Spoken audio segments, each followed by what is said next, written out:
कि मेरी और मेरी वालदा की और बहन भाइयों की प्रॉपर्टीज ये कहाँ से निकाल के ले आए हैं, ये अगर इस बात को प्रूव करते हैं मैं मानने को तैयार हूँ कि ठीक है कि ये जो बिल्कुल कह रहे हैं सही कह रहे हैं। प्रॉपर्टीज तो दूर की बात है, मेरी पाकिस्तान में भी कोई प्रॉपर्टी नहीं है, मैं अपने वालिद के साथ रहती हूँ। मियां नवाज शरीफ साहब की साहबजादी मरियम नवाज शरीफ साहिबा जो 2011 में ये कह रही थी कि मेरी लंदन तो क्या पाकिस्तान में भी जायदाद नहीं है, कि मेरी और मेरी वालदा की और बहन भाइयों की प्रॉपर्टीज ये कहाँ से निकाल के ले आए हैं, ये अगर इस बात को प्रूव करते हैं मैं मानने को तैयार हूँ कि ठीक है कि ये जो बिल्कुल कह रहे हैं सही कह रहे हैं। प्रॉपर्टीज तो दूर की बात है, मेरी पाकिस्तान में भी कोई प्रॉपर्टी नहीं है, मैं अपने वालिद के साथ रहती हूँ। इन्होंने ये सारा कुछ एक टीवी इंटरव्यू के दौरान कहा था, लेकिन बाद में उनकी जायदाद निकलती चली आई और उन्होंने अपने कागजात जो बाद में उन्होंने इलेक्शन के लिए जमा करवाए थे उनमें उन्होंने अपनी जायदाद 1 अरब रुपए के करीब बताई थी, जिसमें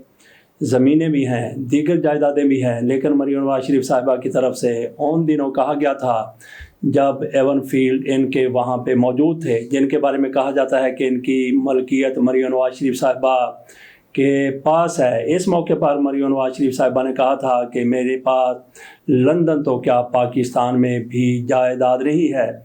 तो बात पहुंची कहाँ से कहाँ तक, मरियम नवाज शरीफ साहिबा की जायदाद से लेके आज उनके भाई हसन नवाज साहब के दिवालिया होने तक।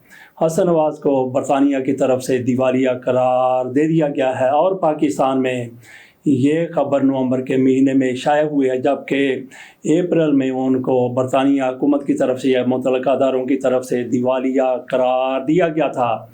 तो दिवालिया का क्या मतलब होता है, क्या मकसद होता है? बरतानिया में केस को दिवालिया करार दिया जाता है, उसको दिवालिया करार दिया जाता है जो टैक्स अदा करने के काबिल नहीं होता, वो दिवालिया कहलाता है। तो क्या मरियम नवाज शरीफ साहिबा के भाई और मियां नवाज शरीफ साहब के छोटे बेटे, क्या उनके पास टैक्स जमा करवाने के लिए कोई पैसा नहीं है?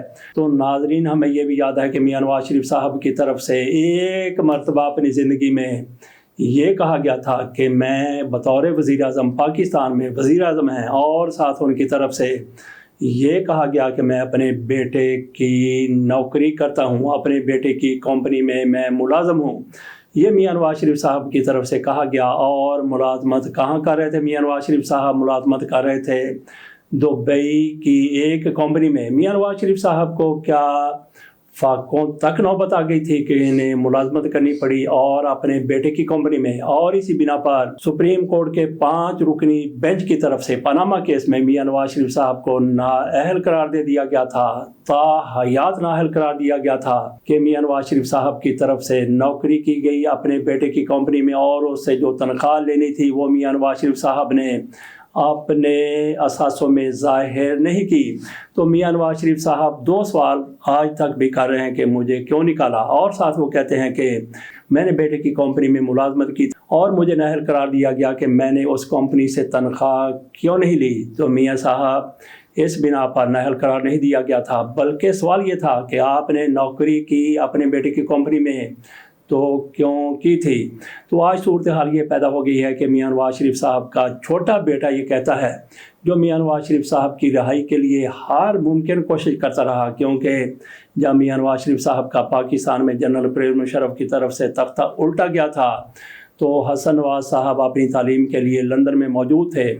उस वक्त से लेके आज तक वहाँ पे कारोबार भी करते हैं और अब कहा गया है कि वो दिवालिया हो चुके हैं और उन्होंने अपने बाप की रिहाई के लिए हर मुमकिन कोशिश की। सऊदी अरब के फरमानरवा से मिले, सऊदी अरब के वली अहद से मिले और उसके बाद अमेरिका में भी कई बड़ी बड़ी शख्सियत से मिले, कतर में जाके उनके हुक्मरानों से मिले, मुत्तहिदा अरब अमारात के हुक्मरानों से मिले अपने बाप की रिहाई के लिए।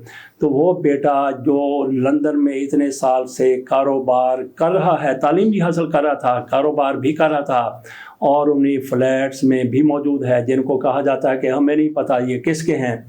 तो एक मौके पर कहा गया कि ये मरियम नवाज शरीफ साहिबा के हैं और उन दिनों ही मरियम नवाज शरीफ साहिबा की तरफ से कहा गया कि मेरी लंदन तो क्या पाकिस्तान में भी जायदाद नहीं है। इनके बेटे को اس لیے اب دیوالیہ قرار دیا گیا ہے کہ ان کے پاس اتنا پیسہ نہیں ہے کہ جو کاروبار کرتے ہیں، جو ان کو انکم آتی ہے اس پر یہ ٹیکس جمع کروا سکیں۔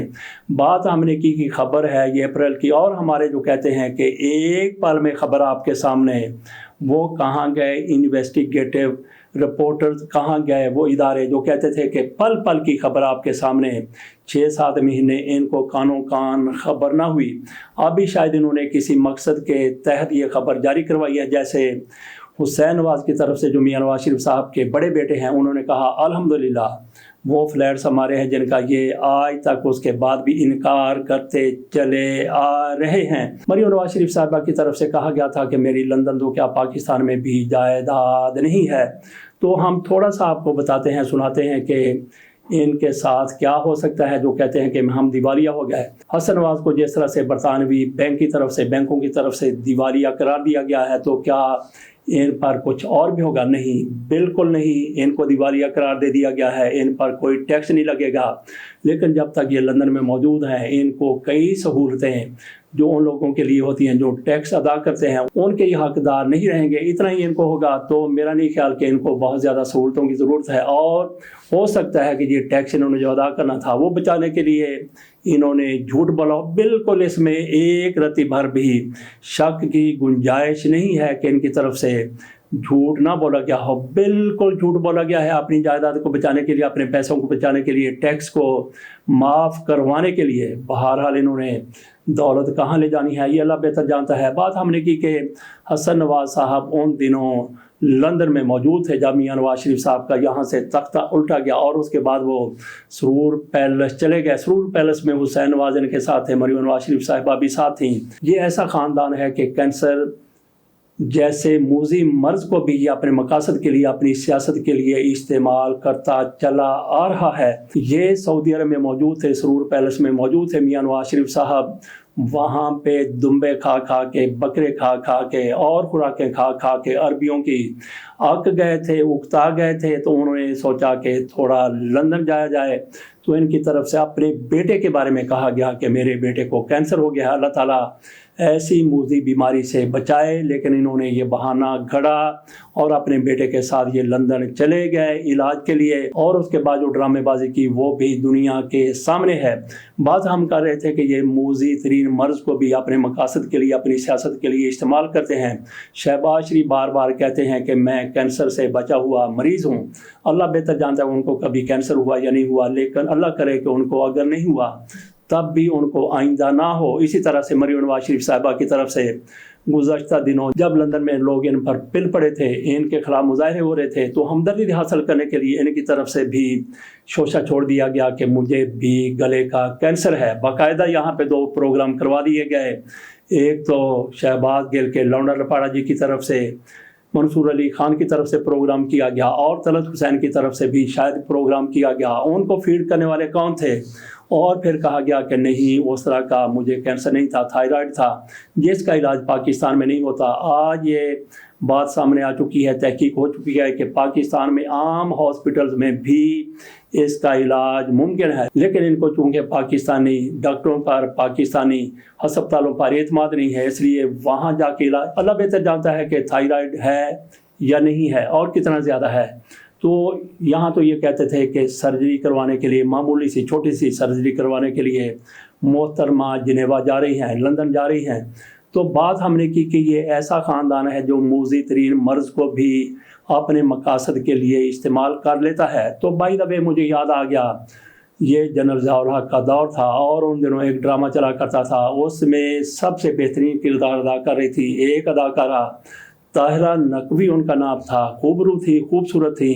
ان کو اس میں کینسر کی مریضہ دکھایا گیا تھا۔ جیسے ہی ڈرامہ ختم ہوتا ہے، ڈرامہ ختم ہونے کا مطلب یہ ہے کہ اس کی قسطیں تمام ہوتی ہیں، تو یہ لڑکی بھی کینسر کے موذی مرض میں مبتلا ہو گئی۔ جنرل ضیاء الحق کی طرف سے اس کا فری علاج دنیا کے کسی بھی ملک میں کروانے کی کوشش کی گئی، پیشکش کی گئی، اور شاید ملک سے باہر طاہرہ نقوی کو لے جایا بھی گیا تھا، لیکن اللہ کا کرنا ایسا ہو کہ وہ بچ نہیں پائی تھیں۔ یہ ایسے ہی ہم نے آپ کے سامنے ایک دردناک واقعہ آپ کے ساتھ شیئر کر لیا کہ طاہرہ نقوی ڈرامے میں ان کو کینسر دکھایا گیا تھا، لیکن وہ سروائیو نہیں ड्रामे में उनको कैंसर दिखाया गया था, लेकिन उनकी असल ज़िंदगी में भी ऐसा हो गया। लेकिन शरीफ ख़ानदान के लिए हमारी ये दुआ है कि इनको अल्लाह ताला मूजी अमराज से बचाए रखे, लेकिन अल्लाह इनको ये भी तौफीक दे दे कि ये सच बोला करें, लोगों को धोखा देना छोड़ें। इनके पास कितनी ज़्यादा जायदाद है। आज मैं देख रहा था, एक खबर थी कि इलियास बलौर जो सेनेटर हैं, ANP के सेनेटर रहे हैं, इलियास बलौर भाई हैं गुलाम अहमद बलौर के, वो भी ANP में रहे, लेकिन आज वो ANP को छोड़ चुके हैं। इलियास बलौर का इंतकाल हो गया है। एक ताकतवर पाकिस्तान में वो सेनेटर रहे हैं। यही ज़िंदगी है, हर किसी ने यहाँ से चले जाना है। इलियास बलौर साहब चले गए, अच्छे इंसान थे, तो इसी तरह से हर किसी ने जाना है। आप कर्ज माफ़ करवा लें, आप अपने टैक्स माफ़ करवा लें, आखिरकार इतना पैसा कहाँ ले जाना है, ये सवाल है। सिर्फ़ और सिर्फ बाकियों के अलावा, बाकियों को छोड़ें, पाकिस्तान का सबसे बड़ा ख़ानदान, अमीर तरीन ख़ानदान, ताकतवर तरीन ख़ानदान, शरीफ ख़ानदान से क्या आपने आखिरकार इतना पैसा कहाँ ले जाना है। TTC का पैसा, हुदैबिया मिल के ज़रिए इधर उधर किया जाने वाला पैसा, हसन नवाज मियां नवाज शरीफ साहब के छोटे साहबजादे, उनको दिवालिया करार दिया है लंदन की हाई कोर्ट ने।